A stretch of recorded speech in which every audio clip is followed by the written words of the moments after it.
वन्यजीव सोयरे यांनी वाचवले निष्पाप माकडाच्या पिल्ल्याचे प्राण। बुलढाणा शहरातील अष्टविनायक नगरमध्ये असलेल्या स्वामी समर्थ मंदिर परिसरातील एका माकडाच्या पिल्ल्यामागे काही मोकाट कुत्रे लागले असताना जीव वाचविण्यासाठी त्या माकडाचे पिल्लू पळत होते। दरम्यान माकडाचे पिल्लू या कुत्र्यांच्या हल्ल्यात जखमी झाले। या माकडाच्या पिल्ल्याला परिसरातील नागरिकांनी आणि लहान मुलांनी मोकाट कुत्र्यांच्या तावडीतून सोडवले।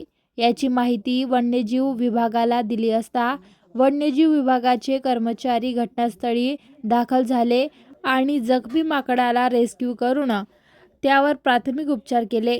त्यानंतर त्याला वन्यजीव सोयरे यांच्या मदतीने वन विभागाचे राणी बगीचात पुढील उपचारासाठी नेण्यात आले।